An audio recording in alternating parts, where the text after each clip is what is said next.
خالش بہرحال موجود تھی اور ٹائیگر کی فطرت تھی کہ جب کوئی خالش اس کے ذہن میں پیدا ہو جاتی تو پھر اسے اس وقت تک چین نہیں آتا تھا جب تک وہ اسے دور نہ کر لیتا۔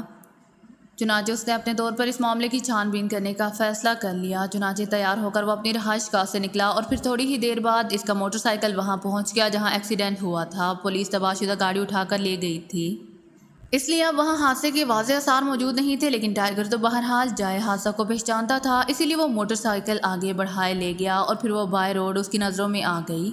اس کچی سڑک پر کار کے ٹائروں کے نشانات بھی موجود تھے، چنانچہ وہ اس پر موٹر سائیکل دوڑاتا آخرکار اس زرعی فارم میں پہنچ گیا اور پھر وہاں برآمدے میں پڑی ہوئی لاش اور اندر بم کے دھماکے سے تباہ شدہ کمرے دیکھ کر وہ سمجھ گیا کہ یہاں کوئی ہنگامہ ہوا ہے۔ یہ جگہ جو کہ عام راستے سے بالکل ہٹ کر واقع تھی، اسی لیے ابھی تک پولیس کو اطلاع نہ ہو سکی تھی۔ ٹائیگر کمروں میں گھومتا رہا لیکن کوئی خاص چیز اسے نظر نہیں آئی۔ پھر اس نے تباہ شدہ کمرے کا ملبہ ہٹا کر چیکنگ شروع کر دی اور ایک جگہ اچانک اس کی نظر ایک چھوٹی سی ڈائری پر پڑ گئی۔ یہ سرخ رنگ کی ڈائری تھی اور یہ ڈائری ایک دیوار کے گرنے کی وجہ سے اس میں چھپی ہوئی ایک الماری سے نکل کر گری تھی، کیونکہ ڈائری کے ساتھ ساتھ الماری کا ملبہ بھی موجود تھا۔ ٹائیگر نے ڈائری کھول کر دیکھی تو اس میں عجیب و غریب ہندسے اور الفاظ لکھے ہوئے تھے۔ یہ شاید کسی کوڈ میں تھے جس سے ٹائیگر واقف نہیں تھا۔ اس نے ڈائری جیب میں ڈالی اور پھر زرعی فارم کی مزید تلاشی لینے کے لیے وہ واپس موٹر سائیکل چلاتا ہوا مین روڈ پر لے آیا۔ ایک پبلک بوتھ سے اس نے نزدیکی پولیس اسٹیشن کو جائے وقوع اور لاش کی اطلاع دی اور اپنا نام بتائے بغیر اس نے ریسیور رکھا اور موٹر سائیکل لے کر وہ سیدھا عمران کے فلیٹ کی طرف چل پڑا۔ اس کے ذہن کے مطابق ڈائری لازماً خصوصی اہمیت کی حامل ہوگی، اسی لیے وہ جلد از جلد اسے عمران تک پہنچانا چاہتا تھا۔ فلیٹ کی سیڑھیاں چڑھنے کے بعد اس نے کال بیل بجائی تو چند لمحوں بعد سلیمان نے دروازہ کھول دیا۔ عمران صاحب خصوصی کمرے سے آ گئے ہیں یا نہیں؟ ٹائیگر نے مسکراتے ہوئے کہا۔ ڈرائنگ روم میں ہیں، سلیمان نے جواب دیا اور ٹائیگر کے اندر آنے پر اس نے دروازہ بند کر دیا اور باورچی خانے کی طرف بڑھ گیا۔ ٹائیگر لمبے لمبے قدم اٹھاتا ڈرائنگ روم کی طرف بڑھ گیا۔ عمران صوفے پر بیٹھا ہوا تھا اور اس نے سامنے میز پر ایک بہت بڑا نقشہ پھیلایا ہوا تھا۔ آؤ، عمران نے ٹائیگر کو دیکھتے ہی چونک کر کہا۔ اس کے چہرے پر موجودگی گہری سنجیدگی بتا رہی تھی کہ وہ کسی گہری الجھن کا شکار ہے۔ سر مداخلت کی معافی چاہتا ہوں، ٹائیگر نے مؤدبانہ لہجے میں کہا۔ زبانی یا تحریری؟ عمران نے مسکراتے ہوئے کہا اور ٹائیگر ہنس پڑا۔ فی الحال تو زبانی ہی سمجھیے، ٹائیگر نے صوفے پر بیٹھتے ہوئے کہا۔ تو پھر زبانی معاف کیا اور کوئی دروازہ دیکھو، عمران نے کہا اور دوبارہ نقشے پر نظریں جما لیں۔ ٹائیگر مسکرا دیا۔ اس نے جیب سے وہی سرخ ڈائری نکالی اور عمران کی طرف بڑھا دی۔ یہ ڈائری دیکھیے، یہ زرعی فارم کے تباہ شدہ کمرے کے ملبے میں پڑی ہوئی تھی، ٹائیگر نے کہا اور عمران چونک پڑا۔ تم کب وہاں گئے تھے اور کیسے؟ عمران نے ڈائری لیتے ہوئے چونک کر کہا۔ بس مجھے خیال آ گیا تھا کہ جہاں آپ زخمی ہوئے ہیں ہو سکتا ہے وہیں قریب ہی کوئی ایسی چیز ہو جس سے اصل صورتحال کا پتہ چل سکے۔ اسی طرح ڈھونڈتے ڈھونڈتے وہاں میں پہنچ گیا۔ آپ کو پہلے فون کیا تھا تو سلیمان نے بتایا کہ آپ خصوصی کمرے میں ہیں، ٹائیگر نے کہا۔ لیکن عمران نے اس کی بات کا کوئی جواب نہ دیا۔ وہ ڈائری کھولے اسے غور سے دیکھ رہا تھا۔ ٹائیگر خاموش ہو گیا۔ عمران کافی دیر تک ڈائری کے مختلف اوراق پلٹتا رہا، پھر اس نے سائڈ پر رکھا ہوا پیڈ اٹھا کر سامنے رکھا اور قلم سے اس پر کچھ لکھنا شروع کر دیا۔ وہ ڈائری کو دیکھتا اور پیڈ پر لکھتا جاتا، ایک کاغذ کے بعد دوسرا اور پھر تیسرا۔ عمران پوری طرح اس کام میں منہمک تھا۔ ٹائیگر خاموش بیٹھا ہوا تھا۔ اس دوران سلیمان ٹرالی پر چائے لے آیا اور اس نے خاموشی سے چائے بنا کر ایک پیالی ٹائیگر کو دے دی اور ایک عمران کے سامنے رکھ کر وہ اسی طرح خاموشی سے واپس چلا گیا۔ عمران نے چند لمحوں کے لیے قلم رکھا اور چائے کی پیالی اٹھا کر منہ سے لگائی۔ وہ چائے پینے کے ساتھ ساتھ ڈائری پر بھی مسلسل نظریں دوڑائے چلا جا رہا تھا۔ چائے ختم کرنے کے بعد اس نے پیالی ایک طرف رکھی اور پھر قلم اٹھا کر کاغذ پر لکھنا شروع کر دیا۔ تھوڑی دیر بعد اس نے قلم بند کر کے ایک طرف رکھا اور ایک طویل سانس لیا۔ تم نے میرے ساتھ ساتھ پوری سیکرٹ سروس کو بچا لیا ہے ٹائیگر، عمران نے بڑے سنجیدہ لہجے میں کہا۔ بچا لیا ہے سر؟ کیا مطلب سر؟ ٹائیگر نے حیران ہوتے ہوئے پوچھا۔ یہ اسی حلقہ موت کا سلسلہ ہے۔ میں نے حلقہ موت کے ہیڈ کوارٹر پر ریڈ کرنے کی پوری پلاننگ بنا لی تھی، لیکن ڈائری سے پتہ چلا ہے کہ حلقہ موت نے ہمارے گرد انتہائی خوفناک جال بچھا رکھا تھا اور ہم کچھ کبھی کرتے نادانستگی میں ان کے جال میں یقیناً پھنس جاتے اور پھر ہم سب کو ہلاکت سے کوئی نہیں بچا سکتا، عمران نے سنجیدہ لہجے میں کہا۔ میں اب بھی نہیں سمجھا باس، ٹائیگر نے قدرے شرمندہ سے لہجے میں کہا۔ سنو، حلقہ موت کے ہیڈ کوارٹر پر حملہ کرنے کے لیے ہمیں یعنی مجھے اور سیکرٹ سروس کو لازماً باکیشیا سے باہر نکلنا پڑتا، عمران نے کہا۔ لازمی بات ہے سر، ٹائیگر نے جواب دیا۔ ہم یہاں سے نکلنے کے لیے ہوائی جہاز، ہیلی کاپٹر استعمال کرتے یا پھر کار، بس، ٹرک، ریل گاڑی، سمندری لانچ، کشتی، ٹرین، کوئی نہ کوئی ذریعہ استعمال کرتے، عمران نے مسکراتے ہوئے کہا۔ جی ہاں، ظاہر ہے، ویسے ہوائی جہاز زیادہ مناسب ہے، ٹائیگر نے کہا۔ اس ڈائری سے یہ بات سامنے آئی ہے کہ حلقہ موت نے اپنی خفیہ تنظیموں کی مدد سے پاکیزہ کے گرد ایک ایسا سائنسی جال پھیلا رکھا ہے کہ ہم کسی بھی ذریعے ملک سے باہر نکلیں تو ہمیں فوری ختم کیا جائے گا، عمران نے کہا۔ لیکن سر وہ لوگ کیسے معلوم کریں گے کہ آپ کس جہاز سے جا رہے ہیں؟ ٹائیگر نے حیرت بھرے لہجے میں کہا۔ اس ڈائری کی مدد سے میں اس نتیجے پر پہنچا ہوں کہ اس کے لیے انہوں نے الفا سے مدد لی ہے۔ ہر سواری کو وہ اپنے مخصوص سینٹر میں بیٹھ کر الفا ریس کی مدد سے چیک کرتے رہیں گے اور جہاں اور جس سواری میں ہماری شکل نظر آئی اسے اڑا دیا جائے گا۔ اور دلچسپ بات یہ ہے کہ جدید ترین الفا کے سامنے دنیا کا کوئی بھی میک اپ نہیں ٹھہر سکتا۔ اس کے لیے انہوں نے 3-4 مختلف سینٹرز قائم کیے ہیں۔ ایک کا کوڈ نام اولڈ سینٹر نمبر 60 ہے، یہ ایئر کو چیک کرے گا۔ دوسرا موونگ آپریشن 001 ہے، یہ زمین پر چلنے والی سواریوں کی چیکنگ کرے گا۔ تیسرا سی ماسٹر سینٹر نمبر 31 ہے، یہ سمندر کو چیک کرے گا۔ اور اس کے ساتھ ساتھ دیگر خفیہ تنظیمیں بھی موجود ہیں کہ اگر ہم ان تینوں سینٹرز کو ڈاج دے کر نکل جانے میں کامیاب ہو جائیں تو یہ تنظیمیں قدم قدم پر ہمارا مقابلہ کریں گی۔ دوسرے لفظوں میں ہم پاکیزہ کی سرحد سے نکلتے ہی ہیڈ کوارٹر تک مسلسل جنگ کرتے چلے جائیں گے، عمران نے تفصیل بتاتے ہوئے کہا۔ اور ٹائیگر کی آنکھیں حیرت سے پھیل گئیں۔ اس قدر خوفناک اور منظم نظام کا تو وہ تصور بھی نہیں کر سکتا تھا۔ لیکن سر وہ لوگ سیکرٹ سروس کو کیسے پہچانیں گے؟ کیا وہ سیکرٹ سروس کو جانتے ہیں؟ ٹائیگر نے کہا۔ تم نے اچھا سوال کیا ہے، یہی بات میرے ذہن میں تھی۔ یہاں اس ڈائری میں تو ایک مخصوص کوڈ میں صرف اشارے ہی موجود ہیں، لیکن اس ڈائری میں درج ہدایات سے یہ ظاہر ہوتا ہے کہ اس غیر ملکی تنظیم کو جو یہاں میرے قتل کے لیے بھیجی گئی ہے اس کا دائرہ کار صرف میرے یہاں قتل تک ہی محدود نہیں ہے، بلکہ اس میں یہ ہدایات موجود ہیں کہ اگر میں یہاں قتل نہ ہو سکوں اور یہاں سے باہر نکلوں تو ان سینٹرز کو اطلاع دی جائیں اور خود بھی مسلسل پیچھا کیا جائے۔ اور ایک جگہ پر ہدایت بھی موجود ہے کہ اس بات کا خیال رکھا جائے کہ عمران علیحدہ ہو کر نکلے یا گروپ کے ساتھ، ہر صورت میں دونوں کو چیک کیا جائے۔ میرا کوڈ نمبر انہوں نے T1 رکھا ہے، اس سے یہ ظاہر ہوتا ہے کہ انہوں نے مجھے مرکز بنا کر یہ ساری پلاننگ کی ہے۔ میرے فوٹو اور دیگر کوائف شاید سینٹر کو سپلائی کیے گئے ہیں۔ ان کا خیال تھا کہ میں سیکرٹ سروس کے ساتھ نکلوں گا، اس طرح میرے ساتھ ساتھ پوری سیکرٹ سروس کا بھی خاتمہ ہو جائے گا، یا کم از کم مجھے وہ ہر صورت میں ختم کرنا چاہتے ہیں۔ عمران نے بڑے سنجیدہ انداز میں تفصیلات بتاتے ہوئے کہا۔ او واقعی حیرت انگیز اور انتہائی کامیاب پلاننگ ہے، ٹائیگر نے کہا۔ ہاں، اور اگر تم یہ ڈائری لے کر نہ آتے تو میں ایک چارٹر طیارے کے ذریعے ملک سے باہر جانے کا پروگرام طے کر چکا تھا، اور ایسی صورت میں تو وہ لازماً جہاز سیٹ کر دیا جاتا، عمران نے کہا۔ پھر اب کیسے باہر جایا جا سکے گا؟ ٹائیگر نے کہا۔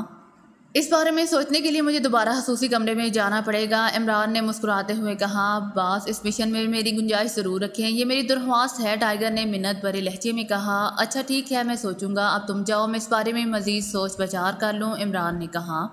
اور ٹائیگر سر ہلاتا ہوا اٹھا اور پھر عمران کو سلام کر کے فلیٹ سے باہر آیا۔ اپنے رہائش گاہ کی طرف جاتے ہوئے اس کا چہرہ اندرونی خوشی کی وجہ سے گلنار ہوا جا رہا تھا کہ اس نے ایک اہم ترین کلو حاصل کر لیا تھا۔ بحریہ کے مخصوص جنگی اسپاٹ کی طرف جانے والی سڑک پر بحریہ کے مخصوص نشان والی لمبی سی گاڑی سنسان سڑک پر پھیلی ہوئی تیزی سے آگے بڑھی جا رہی تھی۔ یہ سڑک آغاز سے جنگی اسپاٹ تک مختلف طور پر بحریہ کے کنٹرول میں تھی اور جہاں جگہ جگہ چیکنگ پوسٹیں بنی ہوئی تھیں۔ اس گاڑی کے اندر عمران اور سیکرٹ سروس کے افراد سوار تھے، وہ سب بحریہ کے مخصوص وردی میں ملبوس تھے۔ ان سب کے چہروں پر گہری سنجیدگی طاری تھی۔ ڈرائیور کے ساتھ عمران بیٹھا ہوا تھا جس نے بحریہ کے کیپٹن کی وردی پہنی ہوئی تھی، جبکہ پچھلی سیٹوں پر باقی ممبرز خاموش بیٹھے ہوئے تھے۔ گاڑی ایک موڑ مڑتے ہی ایک چیک پوسٹ پر رک گئی اور ایک چیک پوسٹ پر موجود بحریہ کی مخصوص پولیس کے افراد ہاتھوں میں گنے اٹھائے تیزی سے گاڑی کے گرد پھیل گئے۔ شناخت کرائیے، ایک آفیسر نے ڈرائیور کے ساتھ بیٹھے ہوئے عمران کو حیرت بھری نظروں سے دیکھتے ہوئے کہا۔ اس کے لہجے میں خاصی سختی تھی، اس کے ساتھ ساتھ اس کی تیز نظریں گاڑی کے اندر بیٹھے ہوئے افراد کے چہروں کا بھی جائزہ لے رہی تھیں۔ عمران نے ہاتھ میں پکڑا ہوا ایک کارڈ اس آفیسر کی طرف بڑھا دیا۔ آفیسر نے اس کارڈ پر بنے ہوئے نشان کو غور سے دیکھا۔ مجھے 20 سال سروس میں ہو گئے ہیں، لیکن آپ لوگوں کو میں پہلی بار دیکھ رہا ہوں، آفیسر نے حیرت بھرے لہجے میں کہا۔ کارڈ اصلی ہے یا نکلی یہ بتاؤ، فضول باتیں مت کرو، عمران نے کرخت لہجے میں کہا۔ میں چیک کرتا ہوں، آفیسر نے سر ہلاتے ہوئے کہا اور چیک پوسٹ کے ساتھ بنے ہوئے کمرے کی طرف چل پڑا۔ وہ شاید کسی اعلیٰ آفیسر کو فون کرنے گیا تھا۔ چند لمحوں بعد وہ بوکھلائے ہوئے انداز میں باہر آیا اور پھر گاڑی کے قریب پہنچ کر اس نے صرف کارڈ عمران کو واپس کیا بلکہ سلیوٹ بھی کر دیا۔ سوری سر، مجھے اطلاع تو مل چکی تھی، لیکن آفیسر نے اپنے رویے کی وضاحت کرنے کی کوشش کرتے ہوئے کہا۔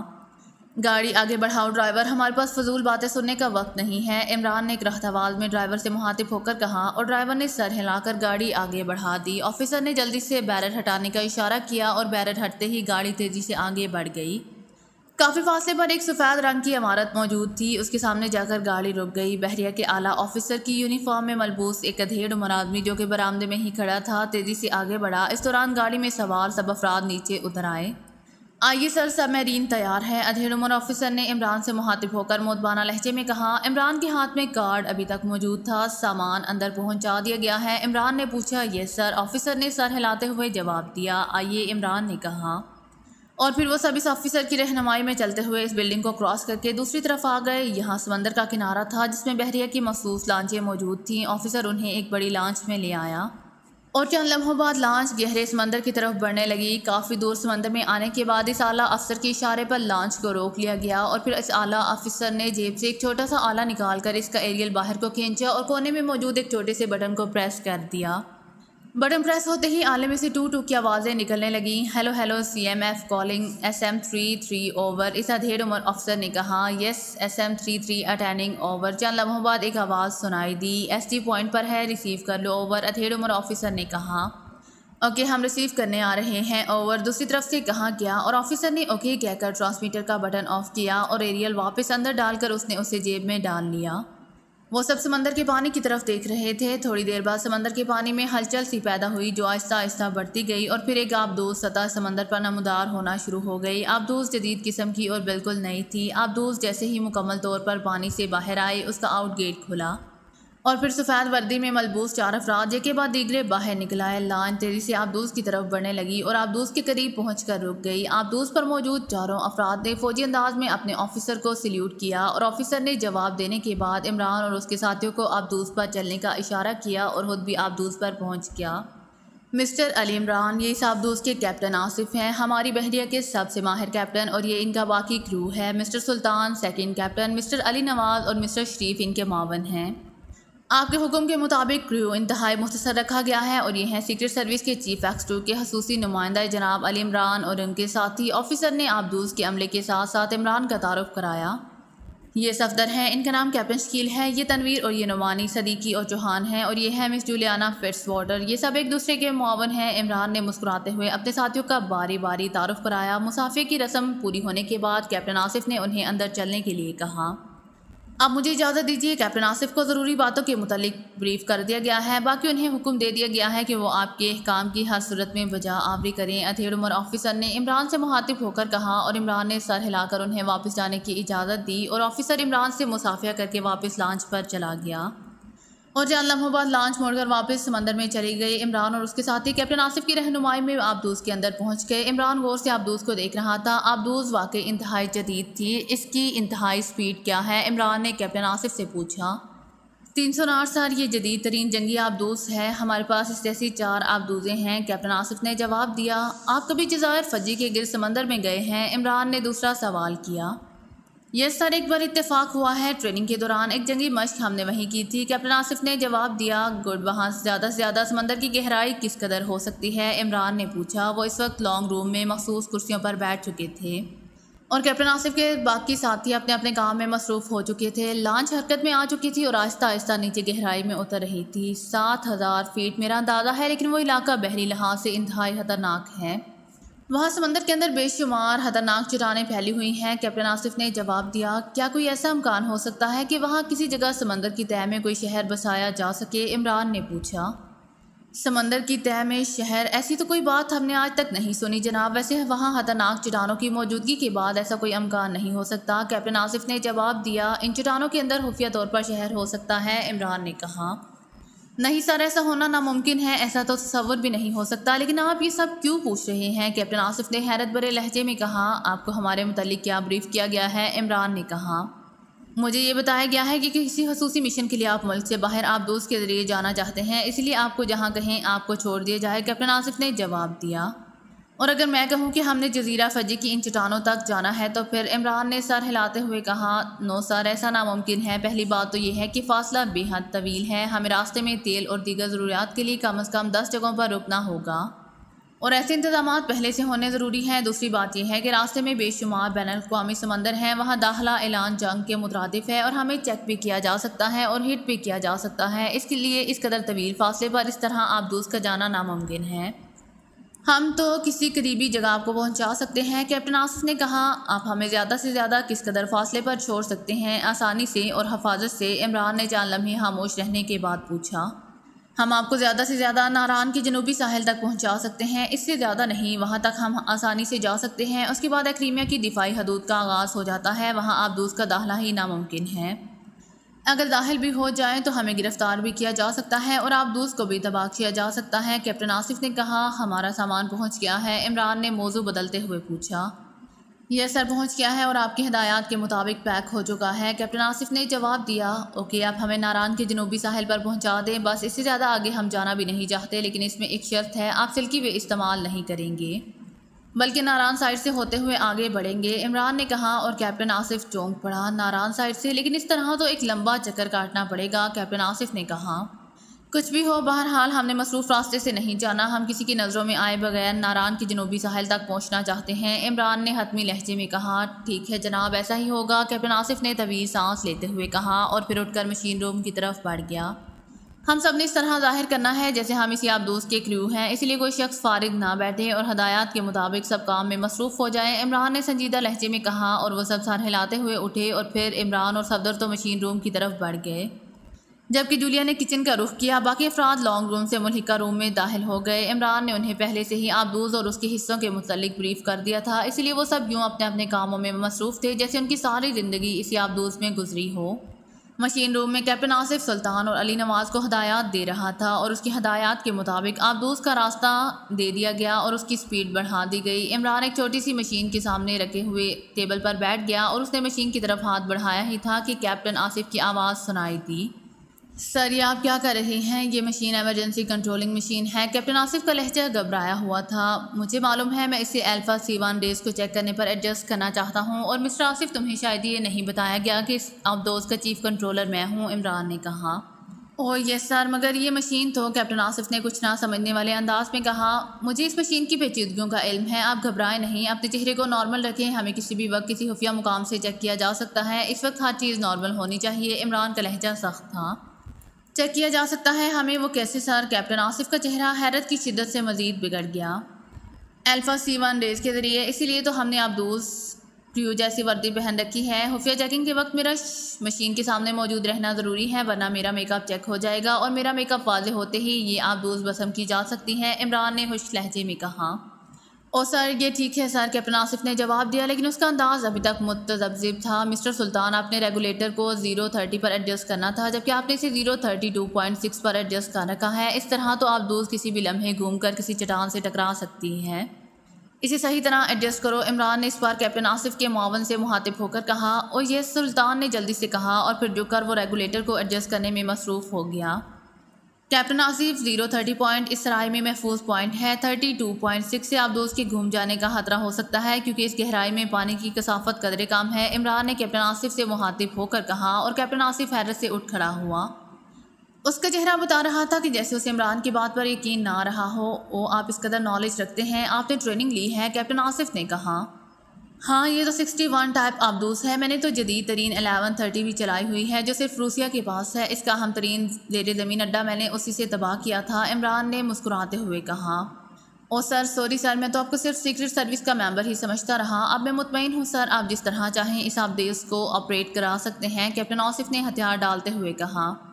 آپریٹ تم خود ہی کرو، میرا مقصد صرف اتنا ہے کہ ہر شخص بالکل نارمل رہے، اس طرح ہم سب کریو ہیں، کوئی اجنبی ہم میں شامل نہیں ہے، عمران نے مسکراتے ہوئے کہا، اور کیپٹن آصف نے سر ہلا دیا۔ صفدر ایک اور مشین کے سامنے اسٹول پر بیٹھا ایسی حرکات کر رہا تھا جیسے وہ اس مشین کو آپریٹ کر رہا ہو۔ عمران نے سامنے موجود مشین کے مختلف بٹن پریس کیے اور پھر کئی نابیں گھمانی شروع کر دیں، ڈائل پر لگی ہوئی مختلف رنگوں کی سوئیاں حرکت کرتے کرتے جب ایک مخصوص جگہ پر پہنچی تو عمران نے ہاتھ ہٹا لیا۔ آبدوز انتہائی رفتار سے آگے بڑھی چلی جا رہی تھی، مشین روم کی بڑی اسکرین پر ارد گرد کا منظر ابھرا ہوا تھا اور کیپٹن آصف اپنی ٹیبل پر بیٹھا آبدوز کا مین کنٹرول سنبھالے ہوئے تھا۔ تقریباً 10 منٹ بعد عمران چونک پڑا، اس کے سامنے موجود مشین کے سینٹر میں ایک سرخ رنگ کا بلب تیزی سے جلنے بجھنے لگا اور ڈائل پر موجود سوئیاں تیزی سے حرکت میں آ گئیں۔ ہوشیار، ہمیں چیک کیا جانے والا ہے، عمران نے سرگوشیانہ لہجے میں کہا، اور اس کے ساتھ ہی اس نے اپنا منہ مشین کے تقریباً اندر ہی گسیڑ دیا۔ بلب چند لمحے تیزی سے جلتا بجھتا رہا، پھر یک لحظ سرخ ہو کر جلنے لگا، اس کے ساتھ ہی آبدوز کو ہلکا سا جھٹکا لگا اور وہ یوں پانی میں ڈولنے لگی جیسے اس کا توازن خراب ہو گیا ہو، لیکن یہ کیفیت چند لمحے ہی رہی۔ اور عبداس دوبارہ اسی رفتار سے آگے بڑھنے لگی۔ عمران اسی طرح مشین میں سر دیے چند لمحے خاموش بیٹھا رہا، پھر اس نے ایک طویل سانس لیا اور اٹھ کر کھڑا ہو گیا۔ اس کے چہرے پر گہرے اطمینان کے آثار نمایاں تھے۔ خطرہ دور ہو گیا ہے کیپٹن آصف، اب تم ہو اپنی آپ دوست سنبھالو، ہم اب بیٹھ کر گپ شپ کریں گے، عمران نے مسکراتے ہوئے کہا اور پھر صفدر کو اٹھنے کا اشارہ کیا۔ یہ سلسلہ کیا تھا؟ کس نے ہمیں چیک کیا ہے؟ کیپٹن آصف نے قدرے پریشان لہجے میں پوچھا۔ یہ تمہارے سوچنے کی بات نہیں، یہ حکومتی سلسلے ہیں، عمران نے کہا اور پھر صفدر کو ہمراہ لیے وہ مشین روم سے نکل گیا۔ اسے اطمینان تھا کہ وہ حلقہ موت کے سی ماسٹر سینٹر کو ڈاج دینے میں کامیاب ہو چکا تھا۔ اسے یقین تھا کہ ان کی وردیوں اور مشین سے نکلنے والی مخصوص ریز کی وجہ سے عمران کا چہرہ دھندلا سا ان کے سامنے آیا ہوگا، اور اس طرح ان کے خیال کے مطابق عبدوس صرف کریو پر مشتمل ہے اور اس میں مزید افراد موجود نہیں۔ عمران کو معلوم تھا کہ اگر وہ ذرا بھی مشکوک ہو جاتے تو یقیناً عبدوس پر حملہ ہو چکا ہوتا۔ یس سپر گرینڈ چیف باس نے کرخت لہجے میں کہا۔ سی ماسٹر سینٹر نمبر 31 باس، چیکنگ شروع ہے، ابھی تک کوئی مشکوک آدمی نظر نہیں آیا، گھمبیر سی آواز نے کہا۔ ہر طرف سے یہی رپورٹیں آ رہی ہیں، لیکن ابھی بھی مجھے اطلاع ملی ہے کہ عمران پاکیشیا میں نظر نہیں آ رہا۔ اس کا مطلب ہے کہ یقیناً پاکیشیا سے نکل گیا ہے، لیکن تم سب کہہ رہی ہو کہ چیکنگ ہو رہی ہے، چیف باس نے انتہائی کرخت لہجے میں کہا۔